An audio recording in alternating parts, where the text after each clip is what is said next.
Halo semua, kembali lagi di channel Okawaii yang membahas kelanjutan cerita anime lainnya. Di video ini merupakan lanjutan dari vol sebelumnya, yaitu Isekai wa Smartphone Totomoni vol 4 part 2. Seperti biasa, jika kalian suka dengan video ini silahkan subscribe aja. Terima kasih. Scene memperlihatkan Toya, Yumina, dan Yae mengunjungi tempat latihan Viscon. Toya meminta kepada Viscon untuk melatih Yae. Latihan dimulai dari pagi hingga larut malam.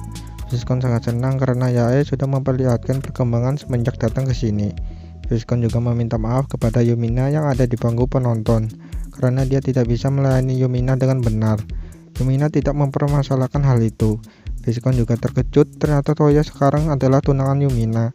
Toya berkata, "Tolong rahasiakan pertunanganku dengan Yumina karena jika tersebar akan sangat menghebohkan bagi bangsawan yang ingin menikahi Yumina." Viscon menjawab dengan penuh keyakinan bahwa dia tidak akan memberitahu ke siapapun.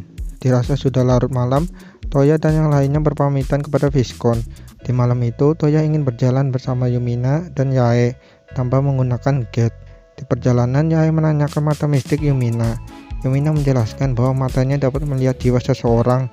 Kebanyakan pria yang ingin bertunangan dengannya selalu memiliki niat tersembunyi yang membuat Yumina menolak semua pria. Di saat asik mengobrol, tiba-tiba Yumina merasakan ada yang aneh. Karena di saat itu, Yumina sedang mengaktifkan mata mistiknya.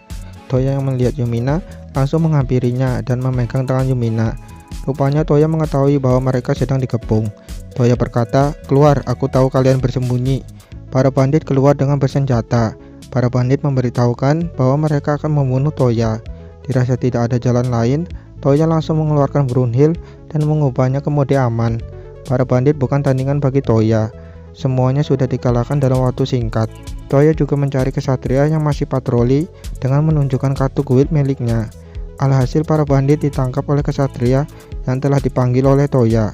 Kemudian mereka melanjutkan perjalanan hingga sampai ke rumah. Keesokan harinya, Toya dipanggil oleh Leon dan Neil. Toya tiba di lokasi dan melihat bandit yang dilawan Toya semalam telah mati. Toya kaget melihat itu semua. Neil menanyakan kepada Toya mengenai dirinya semalam ada di tempat kejadian. Toya menjawab, "Itu benar, tapi aku tidak membunuh siapapun." Neil dan Leon mengetahui karena ada peluru Toya saat menembak salah satu bandit. Toya berkata, "Kemarin aku sudah melaporkan kepada prajurit." Neil dan Leon tidak mendapat laporan apapun. Toya merasa ada yang tidak beres, lalu mengeluarkan smartphone-nya dan mengaktifkan skill Mirage, lalu membayangkan wajah prajurit itu. Leon dan Neil yang melihat itu terkejut dan memberitahukan bahwa mereka tidak mengenal wajah itu. Dirasa ada yang aneh, Toya melakukan pencarian kepada wajah prajurit itu menggunakan smartphone. Lokasi peta sudah diketahui, tapi tiba-tiba lokasi prajurit itu menghilang. Toya menyadari bahwa mereka sedang berada di daerah penghalang sihir. Neil yang melihat lokasi terakhir dari prajurit itu berkata, "Aku kenal dengan tempat itu. Tempat itu merupakan Marquis Rachel yang menikah dengan keluarga Barros. Anaknya merupakan prajurit yang menyerangmu di rumah pada waktu malam. Marquis Rachel juga pernah menawarkan anaknya kepada Tuan Putri Yumina, tapi Tuan Putri menolaknya," kata Neil. Setelah mendengar perkataan itu, Toya menyimpulkan bahwa Marquis Rachel mengetahui identitas pertunangan dirinya dengan Yumina. Toya berpikir, ini membuatku kesal. Mereka ingin menikahi Yumina dengan tujuan memanfaatkan Yumina. Aku tidak bisa terima hal itu. Berkat pengalaman Toya yang melihat anime detektif di kehidupan sebelumnya, Toya memberitahukan jika tidak ada bukti yang kuat, maka aku hanya perlu membuat bukti itu. Keesokan harinya, Marquis dan anaknya sangat senang melihat Toya dibawa oleh Wakil Jenderal Neil. Rencana mereka berhasil menuduh Toya sebagai pembunuh. Anak Marquis sangat senang karena dia bisa menikahi Yumina yang cantik dan akan menjadi raja. Di saat mereka senang, mereka tidak menyadari bahwa prajurit yang berada di belakang mereka adalah Raja Belfast, Leon, dan Neil. Mereka terkejut melihat itu semua. Bagaimana bisa Raja Belfast bisa masuk ke kebunnya? Mengingat tempat Marquis sudah dipasang penghalang sihir, tapi Raja Belfast memberitahukan bahwa penghalang sihirnya tidak bekerja pada dirinya yang merupakan seorang raja. Sebelumnya, Toya mengubah Raja Belfast, Neil, dan Leon menjadi prajurit Marquis, lalu membawa Toya sebagai tahanan. Rencana itu sukses, membuat bukti yang kuat. Kita kembali ke Toya. Toya langsung menghampiri anak Marquis lalu mengancamnya dengan kata, "Jika kau berani mengganggu calon istriku lagi, maka aku akan memotong jonimu, lalu dimasukkan ke tenggorokanmu, kemudian aku akan menjahit mulutmu." Perkataan Toya membuat anak Marquis pingsan. Marquis sangat marah dan memanggil penjaga, lalu memerintahkan untuk membunuh mereka semua. Toya yang tidak ingin bertarung kemudian mengeluarkan tanda bantuan dari Brunhild. Seketika prajurit kerajaan sudah mengepung Marquis dan anak buahnya. Raja Belfast memberitahukan kepada Marquis dirinya sudah dicabut dari bangsawan dan percobaan membunuh raja. Maka dari itu Marquis beserta anaknya dijatuhkan hukuman berat. Satu hari setelah kejadian, Toya membawa Yumina menuju kerajaan.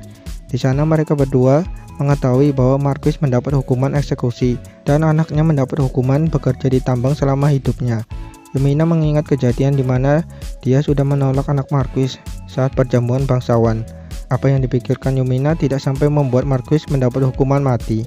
Tapi Toya yang berada di sana langsung menenangkan Yumina, karena wajah Yumina terlihat jelas oleh Toya. Setelah mendapat info, Toya membawa Yumina menuju ayahnya. Raja Belfast yang merupakan ayah Yumina berkata, "Terima kasih anakku, kau rela mempertaruhkan harga dirimu demi Yumina." Toya kaget mendengar ayah Yumina memanggil Toya dengan sebutan anak. Ayah Yumina berkata, "Jadi aku tidak perlu khawatir lagi pada Yumina yang sudah memiliki calon yang semestinya. Jika Toya ingin pergi dari kerajaan karena tidak mau menjadi raja, alangkah baiknya kalian berdua membuat anak sekarang." Yumina berteriak keras dengan memanggil ayahnya. Toya dan Yumina berwajah merah setelah mendengar hal itu. Di pagi hari, Toya dan Yae mengunjungi kafe milik Toya. Di sana mereka berdua bertemu Rebecca dan Logan yang sedang membahas raja dari kekaisaran Regulus yang sedang sakit. Mereka juga mendapat kabar burung mengenai pasukan kaisar Regulus yang mulai bertambah. Awalnya mereka berpikir akan ada perang, tapi berperang ketika raja sakit itu merupakan langkah yang buruk. Setelah selesai ngerumpi, Toya dan Yae menuju ruang baca atau room reader. Toya menyuruh Yae untuk melihat kondisi Lindsay yang akhir-akhir ini jarang sekali pulang. Sementara itu, Toya akan pergi menuju ke Kekaisaran Regulus untuk membeli buku baru. Ketika Toya sampai di kerajaan tersebut, dia terkejut. Pemandangan kota yang indah sebelumnya kini berubah menjadi api dan gedung-gedung mulai hancur. Rupanya di kerajaan Regulus sedang ada peperangan. Toya menggunakan skill gravity untuk melompat dan melihat sekitar. Di situ Toya menemukan prajurit yang sedang dikepung oleh pasukan baju hitam. Toya langsung menyelamatkan prajurit itu dan menanyakan apa yang terjadi di sini. Prajurit itu memberitahukan kepada Toya, di kerajaan saat ini sedang terjadi kudeta. Toya meninggalkan prajurit itu setelah mengobati lukanya dan menuju gerbang istana. Toya tiba di gerbang istana yang sudah hancur. Toya merasa pasukan hitam sudah menyerang istana. Dia teringat bahwa Raja Regulus sedang jatuh sakit. Kemudian Toya bergegas masuk ke istana. Dia tiba di depan pintu dengan banyak hiasan yang menggambarkan pintu itu adalah pintu singgasana raja. Ketika Toya membuka pintu itu, tiba-tiba Toya menangkap kesatria wanita yang terjatuh. Wanita itu berkata, "Siapa kamu?" Toya berkata, "Aku bukan musuhmu, tahan sebentar, aku akan menyembuhkanmu." Ketika wanita itu sembuh, berkat skill penyembuh milik Toya, dia langsung mengambil pedangnya dan menyerang Toya. Toya yang menyadari hal itu langsung memegang tangan wanita itu dan mengaktifkan skill gravity. Skill gravity membuat wanita itu berlutut. Kemudian Toya berkata, "Sudah kubilang aku bukan musuhmu. Aku dari kerajaan Belfast, namaku Toya dan merupakan seorang petualang. Aku berpergian ke semua tempat dengan membantu seseorang. Aku juga bisa menggunakan sihir Gate." Wanita itu kaget ketika Toya mengatakan sihir Gate. Lalu wanita itu memohon kepada Toya agar Toya membantu dirinya. Wanita itu bernama Carolyn Rayleigh. Carol membawa Toya menuju ruangan raja. Mereka terus berlari di sekeliling mayat prajurit mati dan penuh darah. Ketika mereka berlari di lorong, tiba-tiba Toya mendengar suara teriak gadis. Toya berhenti sejenak dan mengeluarkan ponselnya lalu mengaktifkan skill pencarian suara radius 100 meter. Smartphone Toya menampilkan dua orang di peta yang berada di depan. Toya bergegas ke ruangan itu. Di dalam ruangan, pasukan baju hitam akan membunuh seorang gadis, tapi Toya berhasil tepat waktu dan menembak orang itu dengan peluru pelumpuh. Toya mendekati gadis itu yang terluka, lalu menyembuhkannya dengan skill Cure Heal. Gadis itu merasa baikan dan bertanya, "Siapa kamu?" Toya menjawab, "Aku Toya, seorang petualang." Toya melihat penampilan wanita itu, tampak sekilas mirip dengan Yumina, tinggi badannya, berwajah cantik, dan rambut perak berkilau. Tiba-tiba Carol datang ke ruangan itu dan langsung menghampiri gadis itu. Ternyata gadis itu adalah putri ketiga dari Kekaisaran Regulus, bernama Lucia Leigh Regulus. Setelah perkenalan, mereka bergegas menuju ke ruangan raja. Toya menghentikan langkah Lucia. lalu memberitahukan kemungkinan besar raja sudah mati. Apakah kau siap melihat hal itu? Kata Toya. Lucia menjawab, aku siap. Aku harus melihat ayahku dengan kedua mataku ini. Toya kagum dengan tekad yang dimiliki Lucia. Kemudian Toya membuka pintu yang di pikiran Toya ternyata benar. Mereka terlambat. Di dalam sudah ada tentara pemberontak memakai baju hitam. Lucia langsung menghampiri ayahnya yang terbaring. Toya bertanya kepada jenderal yang bernama Basowar yang ada di ruangan. Mengapa kalian melakukan hal ini? Jenderal itu berkata, raja ini sangat naif. Di masa jayanya, dia sama sekali tidak berdamai dengan musuh bebuyutan kerajaan yaitu Belfast dan Rudmere. Tapi saat dia tua, dia mulai melakukan perjanjian damai kepada dua kerajaan itu. Toya berkata, kalau begitu apakah kau sanggup melawan kerajaan yang beraliansi? Jenderal Basowar berkata, tentu saja bisa. Dia berkata sambil memegang jendela. Toya yang menyadari ada tingkat sihir aneh di sekitarnya, mulai berpikir mengenai sihir tersebut. Jenderal Basowar berbicara, yaitu Raja Iblis. Jendela yang ada di ruangan pecah. Kemudian Toya melihat keluar jendela. Di luar ada monster dengan kepala kambing, tubuh bagian atas manusia kekar, dan tubuh bagian bawah burung hantu. Ternyata Jenderal Basowar sudah menjual dirinya agar bisa membuat kontrak dengan Raja Iblis. Kemudian Jenderal Basowar mengangkat tangan kirinya yang terdapat gelang. Dia menjelaskan bahwa gelang ini bernama Drain Brazier yang bisa menyerap sihir di sekitarnya. Toya menyadari gelang itu adalah artefak, lalu berkata, aku harus keluar dari sini. Toya menggunakan skill Arpot tapi tidak berhasil. Jenderal Basowar tertawa dan berkata, dasar anak kecil, apa kau tahu mengapa aku menjalin kontrak dengan iblis ini? Itu karena dia mempunyai skill pasif yaitu Magical Nullification atau anti sihir. Jadi sebagai tuannya, aku juga punya skill itu. Toya kembali menyerang dengan Brunhild miliknya, tapi peluru Brunhild terhalang oleh dinding yang tak terlihat di depan jenderal. Jenderal itu kembali tertawa dan berkata, sungguh malang anak ini. Kau pikir setelah gagal menyerang dengan sihir, kau menyerangku dengan fisik? Jenderal Basowar mengangkat tangan kanannya yang terdapat gelang. Gelang itu bernama Block Brazier yang dapat menolak serangan fisik. Toya melihat Raja, Lucia, dan Karel masih bertahan akibat sihirnya diserap. Lalu Toya mengaktifkan skill gate mengirim mereka bertiga ke rumahnya. Jenderal dan pasukannya kaget melihat Toya bisa menggunakan skill gate. Toya berpikir gelang di tangannya merepotkan, jadi satu-satunya cara adalah kabur. Toya berkata, mungkin ini perpisahan, tapi aku akan datang kembali di lain hari. Toya membuka gate lalu mengisi peluru yang berbeda dan menembak mereka. Ternyata peluru yang ditembak Toya adalah peluru slip. Jadi jenderal dan anak buahnya terjatuh dalam skill slip terus menerus sampai dia sadar bahwa ada sihir di bawah kaki mereka. Toya terus berpikir bagaimana cara agar bisa menang, mengingat mereka adalah musuh Belfast dan ditambah ada pasukan iblis. Di saat itu Yumina masuk ke ruangan tempat berobatnya Raja Regulus. Yumina memperkenalkan diri bahwa dia adalah putri Raja Belfast. Lucia dan ayahnya terkejut dan kemudian Lucia memperkenalkan dirinya. Setelah perkenalan, Yumina berkata, tunanganku, mengapa kau terlibat masalah terus? Lucia yang mendengar kata tunangan dari Yumina mulai mereda senyumnya kepada Toya. Lalu Yumina membawa Lucia ke ruangannya. Di malam hari, Toya melihat kondisi Raja Regulus yang sudah sadar. Raja itu berterima kasih karena telah menyelamatkan putrinya dan dirinya. Toya berkata, tidak apa, lagi pula itu kebetulan, aku berada di daerah itu. Kemudian Raja Regulus meminta Toya agar dirinya bisa bertemu dengan Raja Belfast. Toya pergi ke Raja Belfast dan memberitahukan kejadian semuanya. Raja Belfast juga berkata, baiklah aku akan menemuinya, tapi sebelum itu Yumina akan punya adik. Toya mendengar hal itu tentu membuatnya senang. Setelah memberitahukan kabar baik kepada Toya, ayah Yumina dan Toya pergi menemui Raja Regulus. Mereka berdua sedang berdiskusi, sementara itu Toya menunggu di luar. Singkat cerita, Yumina memanggil Toya masuk ke ruangan.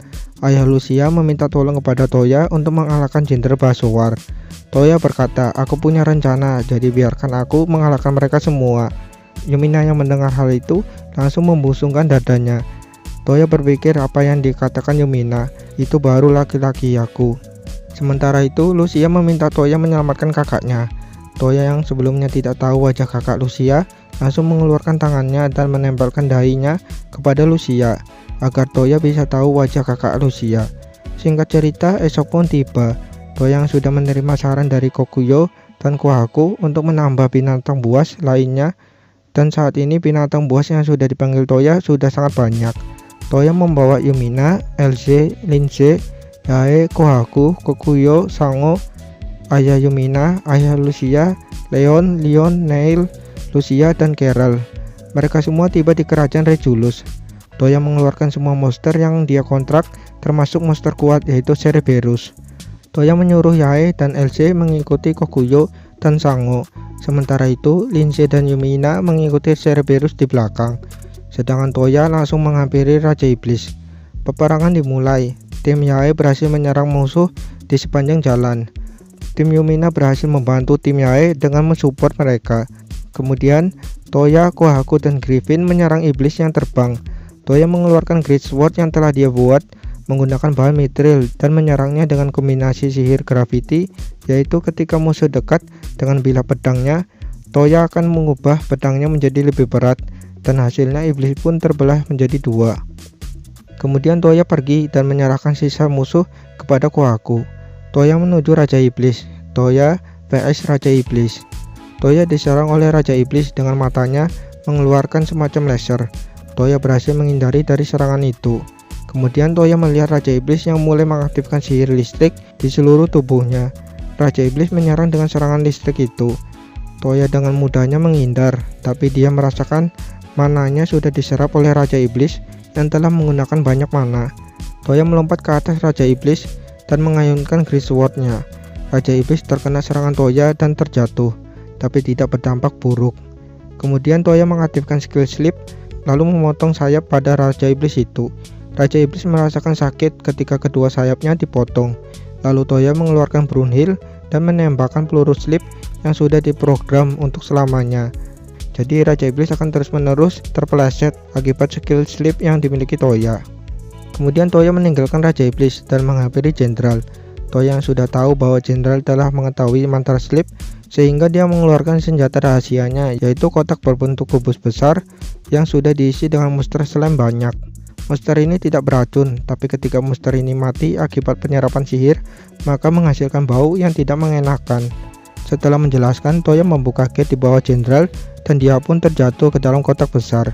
Singkat cerita, Jenderal pun menyerah sambil menangis karena bau busuk di dalam kotak itu. Toya langsung mengeluarkan Jenderal dan mengambil gelang yang ada padanya. Ayah Lucia sangat senang berterima kasih kepada Toya, lalu menawarkan hadiah. Tapi Toya menolak hadiah yang diberikan ayah Lucia. Ayah Yumina berkata, anakku memang seperti itu. Ketika aku menyerahkan Raja Mahkota, dia menolaknya. Lalu ayah Lucia berkata, bagaimana dengan putriku? Apakah kamu mau menerimanya? Toya kaget mendengar hal itu. Faktanya, Yumina saat membawa Lucia ke ruangannya adalah membicarakan tentang Lucia yang suka dengan Toya. Singkat cerita, calon istri Toya bertambah, dan kini ada dua putri kerajaan yang bertunangan dengan Toya, yang secara tidak langsung membangun aliansi kedua kerajaan tersebut. Ayah Lucia juga sudah berdiskusi dengan ayah Yumina mengenai daerah luas yang kosong di perbatasan. Akan sangat bagus menjadi kerajaan baru yang dipimpin Toya, kata ayah Lucia. Semua gadis di sana merasa senang dan meminta nama untuk negara baru mereka. Toya yang tidak bisa berbuat apa-apa hanya bisa menerima semua hal itu dan berkata, mungkin Brunhild, kerajaan Brunhild. Dimulailah pembangunan kerajaan Brunhild milik Toya. Mungkin segitu dulu untuk video kali ini. Jika ada kritik dan saran silahkan tulis di komentar. Sampai jumpa di video selanjutnya. Bye bye.